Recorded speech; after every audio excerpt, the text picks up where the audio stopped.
Hello everyone, hope you're doing well. Welcome to my review of 7 Seas Jolie Bay near Hagara, Egypt. This video is going to be split into 4 main sections. First one being check-in and room, second food and drink, third entertainment, and fourth the local area. There will be a short conclusion at the end as well. If you want to skip to a certain bit in the video, feel free. There will be timestamps hopefully on the video itself and in the description, so feel free to skip around. As usual with these photo reviews, I'll give a rating for each section and then an overall rating at the end. If you watch this review and have any questions, feel free to comment down below. I'm more than happy to answer any queries you might have.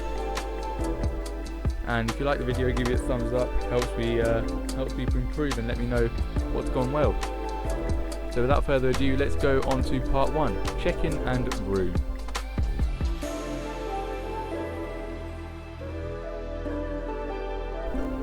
So when we checked in and when we arrived at reception, it was busy. We must have turned up at their peak time.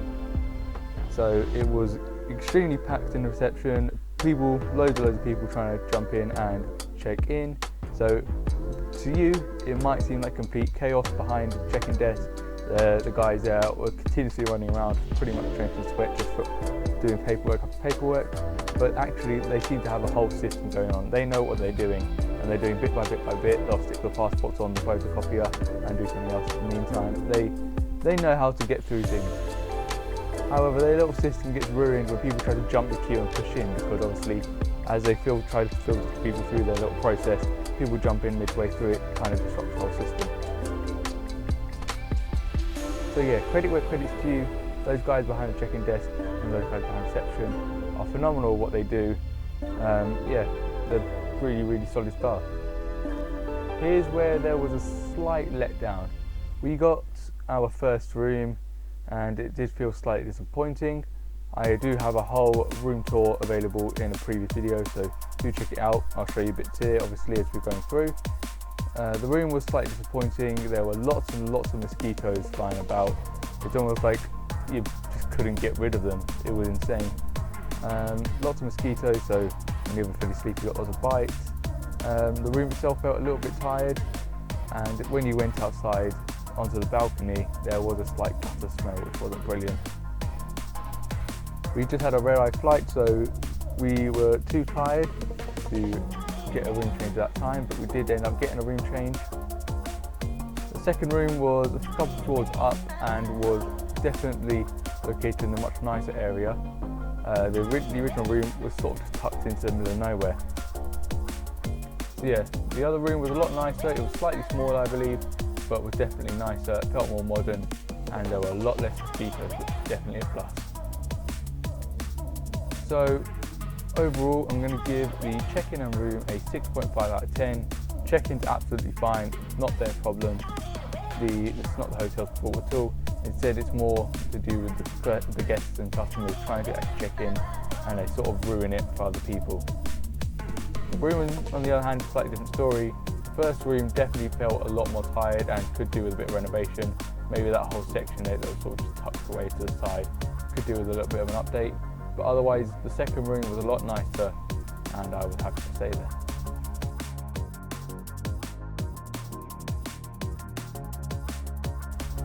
So, part 2, food and drink. The first thing I'll talk about here is the main restaurant. It was definitely the most varied place they had around, as you might expect. However, that's if you're a meat eater. If a vegetarian, like my parents were, it was not brilliant. The selection wasn't great. There was maybe 1 or 2 dishes you could have, usually a rice and maybe a curry or something like that. That's the type of hot dishes. Cold dishes, they had a couple of salads and things floating about. So when we let the chefs know about my parents being vegetarian, they thought they'd cook something special up for us, and most of the time it actually ended up just being some sort of flavoured rice, which was fine. Sometimes it was a different curry, which was okay as well. They definitely did put an effort in, not saying that they didn't. It did get a little bit repetitive, however. For lunch, they also have a snack bar available. That was pretty good. The quality of the food was pretty good, I felt. However, it's the same menu every day, so it does get a little bit repetitive if you go there every day. What I'll suggest is maybe just going and switching up a bit every so often. terms of the a la carte available, there are 3 places to choose from. They had a Turkish one, they had an Italian one, and they had a Chinese one, or Oriental one I should say. We decided to try the Rasa a la carte, which was the Oriental one. Didn't try the other 2. The Rasa a la carte was again very limited for vegetarian people. I think we actually ended up getting served literally the vegetables from the main restaurant with a bit of rice or something like that. Do check out the full video on that a la carte experience. It is available in this playlist. And that pretty much covers it for the food section. Now let's look at the drinks available. First thing I'll talk about, the pool bar.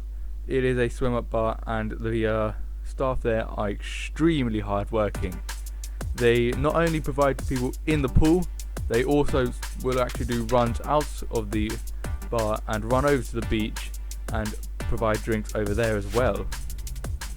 In terms of the beach, obviously you do have the snack bars that provide drinks, so they will try to help out a little bit on their side of the beach, but the pool bar was very good for helping out at the beach as well as the pool.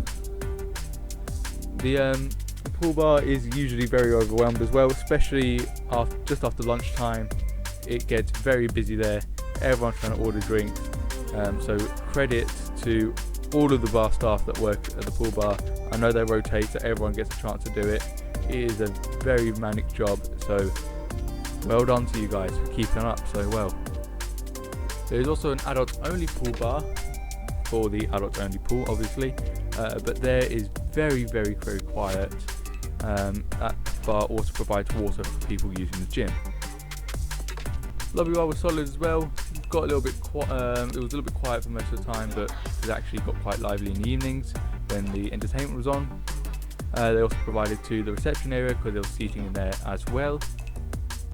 And finally they had an outdoor terrace bar which opened in the evenings for shows. So all in all, very hard working staff. They all try to accommodate what you wish. The only letdown for us was the vegetarian selection, which was a slight issue. So all in all, decent drinks, bar staff and all the staff very hard working in terms of food and drink. Only letdown was the vegetarian food, so all in all 7 out of 10.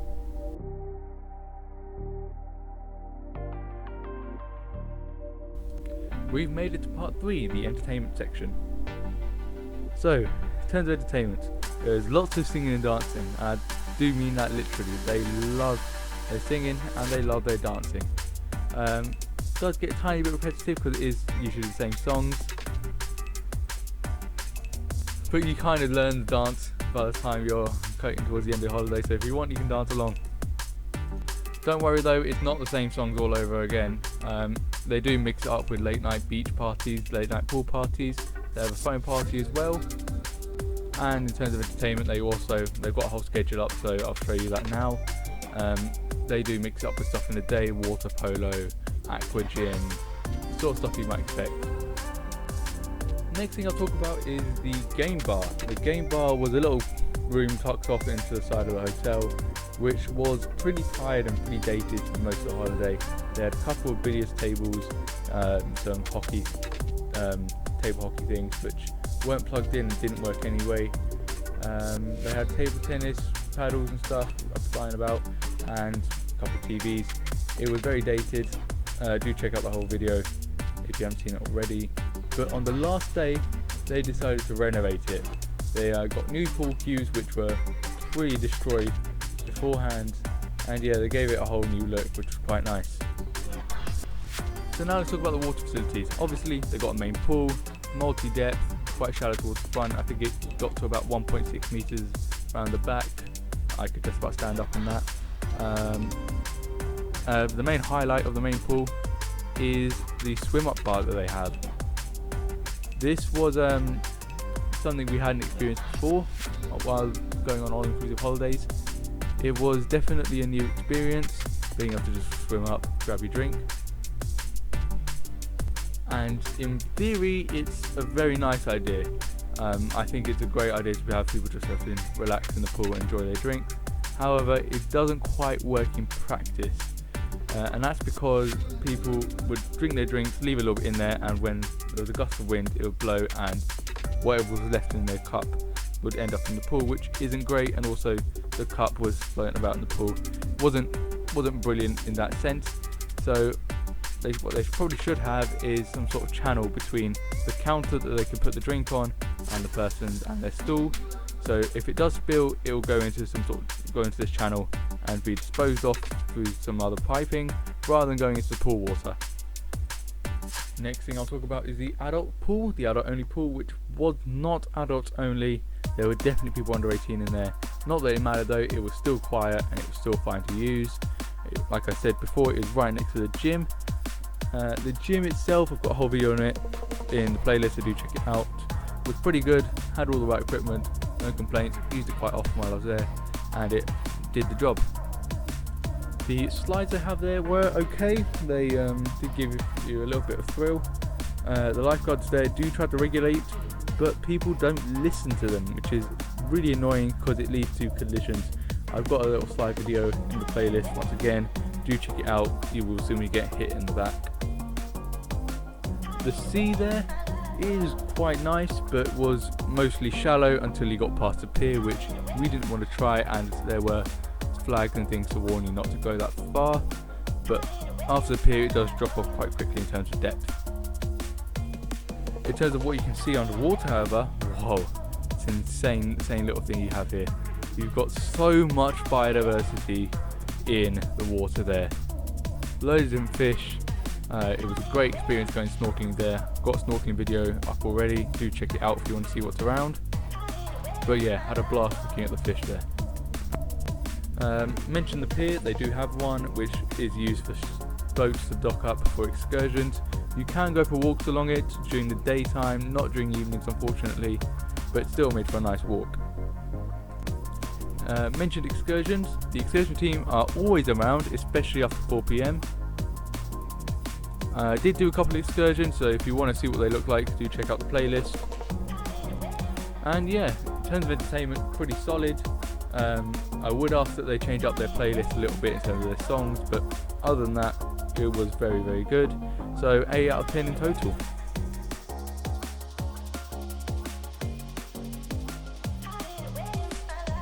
Alright, finally, just a little section at the end here for the local area.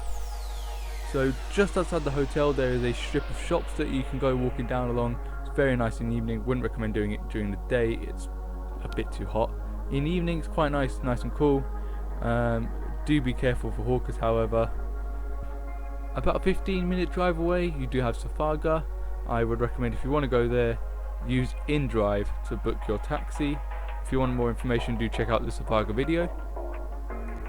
For those of you looking to go Hurghada, it is an option, but it is it is a bit more expensive than going to Safaga. Granted, Safaga hasn't got as much to do there, but it is probably more authentic than Hurghada. If you want to go to a bigger city, then Hurghada is probably a better option. But yeah, so if you've seen my Makana's review, it's kind of like that in terms of the setup for the local area. All in all, I would give it about an 8 out of 10.